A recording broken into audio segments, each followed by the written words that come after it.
Hi, welcome to my kitchen. I'm Fred Kerr. This is a recreation of a speech I made to the University of Western Ontario Business School class of 1987 MBA group in London, Ontario on October 21st, 2017. On that date, we attempted to record the speech, but both my camera and my girlfriend's camera failed at the same time. So we're going to shoot it again with new camera gear tonight in the very capable hands of my 10-year-old son, Andrew. Hi. There he is. Tonight I'm going to talk about three things. Why we came to Western Business School, the investment we made, and the return we got on that investment. Most of us came to Western because we wanted to change something about our careers, to advance existing ones or switch fields entirely. In 1985, I had a bright future ahead of me, having just graduated with a prestigious Bachelor of Arts degree in French literature from that hotbed of French literary analysis, the University of Calgary. My BA in literature was ahead of its time. I didn't foresee back then that 30 years later that degree would be the sole qualification required to be Prime Minister of Canada. Our tuition in 1985 at Biz School was only $1,500 a year, but we had to forego income and uproot families for 2 whole years. In the days before universities figured out that they could charge much more for shorter executive MBA programs. Like many of us, I made a major career sacrifice to enroll at Western. When I got accepted to Biz School, I was running a huge lawnmower in a City of Calgary cemetery, but had been laid off due to a cost overrun on the construction of the Saddle Dome in 1983. During the MBA orientation video, our profs pretty much admitted that the first year was designed to just crush and destroy us with impossible workloads and then rebuild us in their own image. I remember Miles Kettner, who sat next to me on that first day, vibrating like Beaker on the Muppet Show. If you don't remember Miles, that's because he ran away after day one, never to return. Fear was a huge part of our business school experience. Some of us were scared to be called on in class, some of us feared exams. Personally, I was terrified of showing up to study group every day and disappointing Marianne Anderson, as I so often did. We MBAs forged a bond with each other in the furnace of a brutal 6-day-per-week routine with exams or assignments every Saturday. We were united by our annoyance with the HBAs, who had a much slacker schedule and just loved Biz School. When I describe my time at Western to civilians, I tell them the Western MBA was like the Marine Corps. Probably character building, but not something I would ever want to do again. Yeah, there were fun moments or milliseconds every few months.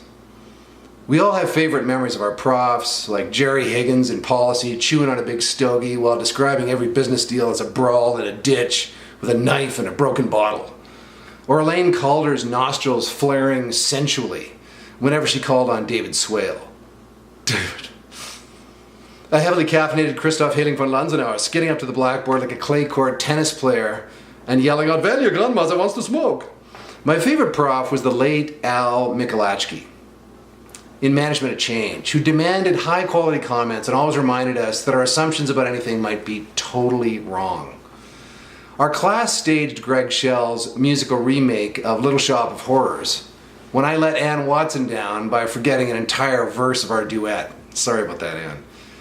If we've all forgotten much of what we learned at Western, technical knowledge was never the point. The goal of the Western MBA program was to expose us to such aneurysm-inducing levels of stress that anything we experienced in the workplace would be a piece of cake. So how well did Western prepare us for the real world? Well, my first job was with Daiwa Securities, who hired several MBAs from Western and several from York. So Daiwa was a perfect case study in comparing the two schools' effectiveness. Sadly, Daiwa offered no research and no training. The Japanese stocks we were expected to sell had crazy valuations. Our clients had been paralyzed by the Black Monday crash of 1987. There was zero prospect of Daiwa doing business with anyone, but our Japanese managers pounded the desks demanding we make calls to exert pleasure on clients, which meant exert pressure, not pleasure. Because I spoke French, I was assigned to cover Montreal. We had no product to offer, so the other P's of marketing didn't really apply. I called Montreal clients every day under the stern supervision of the Japanese and talked sports or politics with them in French. Our boss, Mr. Watanabe, didn't speak French and assumed I was just exuding pleasure. Daiwa expense forms, of course, were available only in Japanese.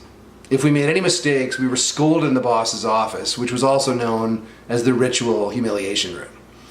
Besides the daily verbal abuse, our Japanese managers made employees write letters of apology for imaginary sins, which would then be used against us later. I wasn't there long enough to experience a salary review at Daiwa, but I was told that Daiwa's opening position was a 25% pay cut. The BA in MBA stands, of course, for Business Administration. We'd all joined Daiwa assuming that it was actually a business. Well, hats off to Al Michalachki, that assumption was dead wrong. Daiwa was a multidisciplinary, cross-cultural clusterfuck of bad economics, inept marketing, and Stalinist human resources. So how do we cope? Well, we all bailed, of course. Are you kidding? Screw that. To survive Western, we had to know when to hold him and when to fold him.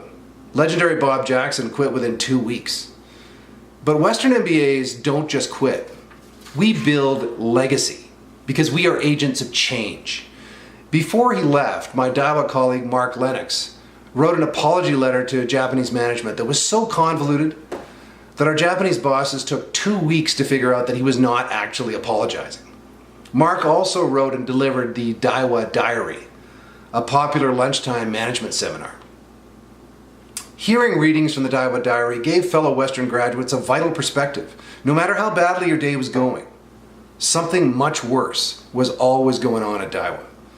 Mark distilled our collective pain and used it to help others. Now please know that when your Western MBA classmates were given lemons, we didn't just make lemonade.